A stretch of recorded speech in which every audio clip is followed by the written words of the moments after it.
بسم اللہ الرحمن الرحیم۔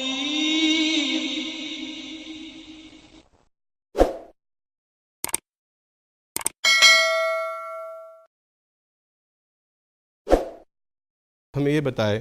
کہ حضرت نبی اکرم صلی اللہ علیہ وسلم نے آخری زمانے کے مسلمانوں کی جو حالت زار بیان فرمائی ہے اور امت کے فرقہ در فرقہ بٹنے کے تعلق سے جو پیشگوئیاں بیان فرمائی ہیں، اس تعلق سے تفسیر ناظرین کی خدمت میں پیش فرمائیں۔ اس سلسلے میں عرض ہے کہ اللہ تعالیٰ نے سورہ ہود جو کہ قرآن مجید کی 11 نمبر کی صورت ہے، اس کی 18ویں آیت میں فرمایا افمن کان علی بینۃ من ربہ ویتلوہ شاہد منہ ومن قبلہ کتاب موسیٰ اماما ورحمہ اولئک یؤمنون بہ۔ کیا وہ یعنی محمد صلی اللہ علیہ وسلم اپنے رب کی طرف سے ایک روشن دلیل پر ہیں اور ان کے پیچھے ایک گواہ آنے والا ہے؟ ان سے پہلے موسیٰ کی کتاب بطور ایمان اور رحمت موجود ہے، وہ جھوٹا کیسے ہو سکتا ہے؟ یہی بالآخر اس کو مان لیں گے۔ پس ان مخالف گروہوں میں سے جو کوئی انکار کرتا رہے گا، آگ اس کا ٹھکانہ ہوگا۔ حضرت مسیح موعود علیہ السلام ایک اصولی بات بیان فرماتے ہیں۔ آپ فرماتے ہیں قرآن شریف ذو الوجوہ ہے۔ اس کا محاورہ اسی طرز پر واقع ہوا ہے کہ ایک آیت میں حضرت صلی اللہ علیہ وسلم مراد اور مصداق ہوتے ہیں اور اسی آیت کا مصداق مسیح موعود بھی ہوتا ہے۔ تحفہ گولڈویہ روحانی خزائن جلد 17 صفحہ 217۔ یہ جو قرآن مجید کی آیت ہے، اس میں رسول کریم صلی اللہ علیہ وسلم کی صداقت کے لیے 3 باتیں بیان کی گئی ہیں کہ آپ علی بینہ، آپ روشن دلائل پہ بذات خود قائم ہیں۔ جب آپ موجود تھے، آپ بینہ پہ قائم تھے، اور بینہ میں سب سے بڑی روشن دلیل قرآن شریف تھی۔ اس کے بعد یتلوہ شاہد منہ، دوسری آپ کی صداقت کی دلیل یہ ہے کہ ایک زمانہ وہ آنے والا تھا وَإِذَا الشَّمْسُ كُوِّرَتْ، جب کہ سورج کی روشنی کو لپیٹ رہا جانا تھا مسلمانوں کی بدعمالیوں اور بد کرداریوں کی وجہ سے دشمنوں کو موقع ملنا تھا، اور انہوں نے رسول کریم صلی اللہ علیہ وسلم جو سراج منیر اور شمس ہیں، ان کی روشنی کو ڈھانپ دینا تھا۔ اللہ تعالیٰ کہتا اس وقت قمر منیر، ایک قمر آئے گا، شاہد آئے گا جو گواہی دے گا نہیں وہ سورج سچا ہے۔ ہم اس فلکیات کے دور میں دیکھتے ہیں، رات کو جب سورج غروب ہو جاتا ہے، اندھیرا چھا جاتا ہے، 14ویں کا رات چاند چمک رہا ہوتا ہے، وہ یہ گواہی دے رہا ہوتا ہے سورج موجود ہے، میں اس کا نور دنیا میں دے رہا ہوں۔ یہ یہاں پر بتایا گیا شاہد منہ، انہی میں سے، اور اللہ کی طرف سے وہ شاہد آئے گا۔ اور تیسری دلیل یہ کہ جو ماضی سے تعلق رکھتی ہے، موسیٰ علیہ السلام کی کتاب میں ان کی بہت سے دلائل رسول کریم صلی اللہ علیہ وسلم کے بارے میں موجود ہیں۔ تیسری بات اللہ تعالیٰ اولئک یؤمنون بہ، کچھ لوگ ہیں جو ان حقائق کو سمجھ لیں گے اور اس کے اوپر ایمان لے آئیں گے، لیکن کچھ ایسے ہیں جن کا ذکر وَمَن یکفر بہ من الاحزاب فالنار موعدہ، احزاب، فرقے، گروہ، ملتیں، وہ ایسے ہیں، اس سے مراد رسول کریم صلی اللہ علیہ وسلم کے بھی منکر اور شاہد کے بھی منکر جو رسول کریم صلی اللہ علیہ وسلم کی اطاعت میں آ رہا ہے۔ فالنار موعدہ، ان کا ٹھکانہ موعود وہ جہنم ہے جو کہ اللہ تعالیٰ نے ان کے لیے مقرر کر رکھا ہے۔ اب یہ 3 باتیں حضور صلی اللہ علیہ وسلم کی صداقت کے لیے تھیں۔ ہم دیکھتے ہیں کہ وہ شاہد حضرت مرزا غلام احمد صاحب قادیانی، اللہ تعالیٰ نے ان کو قائم کیا۔ 1882 میں آپ نے معمور ہونے کا اعلان کیا، 85 میں اللہ تعالیٰ نے آپ کو 1885 میں مجدد بنایا، 1890 میں اللہ تعالیٰ نے آپ کو مسیح موعود ہونے کا اعلان فرمایا،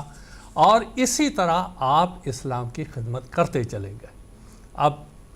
فالنار موعدہ، جب رسول کریم صلی اللہ علیہ وسلم نے فرمایا کہ احزاب یعنی ایسے فرقے ہوں گے جو اس کو جھٹلائیں گے اور ان کا ٹھکانہ جہنم ہوگا۔ اب جب یہ شاہد، یہ مسیح موعود، یہ مہدی موعود دنیا میں ظاہر ہوئے تو ان کو جھٹلایا گیا جیسے کہ رسول کریم صلی اللہ علیہ وسلم کو جھٹلایا گیا۔ رسول کریم صلی اللہ علیہ وسلم نے ایک انذاری پیش گوئی فرمائی ہوئی تھی، والذی نفسی بیدہ لا تفترقن امتی علی ثلاث و سبعین فرقۃ واحدۃ فی الجنۃ و سنتان و سبعون فی النار قیل یا رسول اللہ من ہم قال ہی الجماعۃ۔ حضور صلی اللہ علیہ وسلم نے فرمایا کہ دیکھو، یہود کے تو 71 فرقے بنے تھے اور عیسائیوں کے 72 بنے تھے، میری امت بھی 73 فرقوں میں بڑھ جائے گی۔ واحدۃ فی الجنۃ، ایک جنت میں ہوگا، سنتان و سبعون فی النار، 72 جہنم میں ہوں گے۔ حضور صلی اللہ علیہ وسلم سے پوچھا گیا، عرض کیا گیا، یا رسول اللہ یہ جو ایک جنتی ہے واحدۃ جن کو آپ بتا رہے ہیں وہ جنت میں ہوگا، اس کی علامت کیا ہے؟ تو حضور صلی اللہ علیہ وسلم نے فرمایا کہ اس کی علامت یہ ہے وَهِيَ الْجَمَاعَةُ، وہ ایک جماعت ہوگی اور وہ ایک جماعت کی شکل میں ہوگا، اور اس طرح اللہ تعالیٰ ان کو بچا لے گا۔ اب ہم آگے دیکھتے ہیں دوسری حدیث اسی مضمون کی، وہ ترمذی میں ہے اور اس میں عبداللہ بن عمر راوی ہیں۔ قال رسول اللہ صلی اللہ علیہ وسلم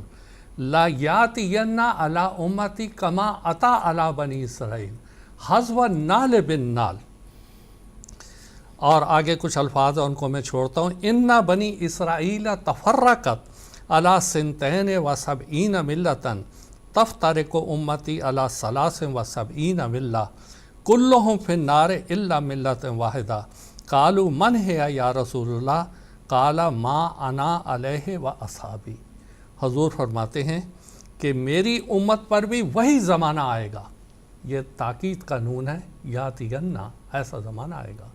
حذو النعل بالنعل، جیسے جوتا جوتے سے مشابہت کرتا ہے، ایسا ہی مسلمان اپنے تفرقہ کی بنا پر وہ یہود کے مشابہ ہو جائیں گے۔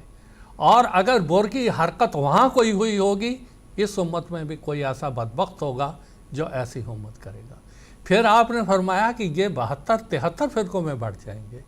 ایک فرقہ وہ جنتی ہوگا اور سنتین و سبعون فی النار، 72 آگ میں ہوں گے۔ یہاں حضور نے جو علامت بتائی، ما انا علیہ و اصحابی، جس پر میں اور میرے صحابہ چل رہے ہیں، وہ فرقہ جو ہے وہ جنتی ہوگا۔ اب حضرت مسیح موعود علیہ الصلوۃ والسلام کے آنے کے بعد، قمرم منیرہ کے آنے کے بعد، مسیح موعود علیہ السلام کے آنے کے بعد، یہ امت جس طرح پھٹتی چلی گئی وہ آج کسی تعریف اور کسی تفسیر کی محتاج نہیں ہے۔ دیکھیں، رسول کریم صلی اللہ علیہ وسلم نے ایک علامت بتائی تھی، آپ نے فرمایا تھا کہ مومنوں کی مثال ایک جسم کی سی ہے، اور آپ نے فرمایا کہ جیسے جسم کے مختلف اعضاء ہوتے ہیں، ایک عضو جسم کا کوئی بیمار ہوتا ہے، کوئی حصہ بیمار ہوتا ہے، اور وہ اپنی تکلیف کی وجہ سے جب اتنی تکلیف جسم کی بڑھ جاتی ہے تو پھر وہ کیا ہوتا ہے، تداعی بالحمۃ والسحر والحمہ، کہ وہ ساری رات جسم نہیں سوتا۔ مثال کے طور پہ ایک انسان کے ہاتھ میں درد ہے یا اس کی ٹانگ میں درد ہے، سارا جسم اس سے تکلیف محسوس کرتا ہے اور کوئی بھی وہ اس درد کے ساتھ سو نہیں سکتا۔ حضور صلی اللہ علیہ وسلم فرمایا، میری امت مسلمان وہ باہمی محبت میں، باہمی شفقت میں، باہمی رحمت کے سلوک میں وہ ایک جسم کی طرح ہیں۔ ایک جسم کے کسی حصے کو، کسی عضو کو تکلیف پہنچتی ہے،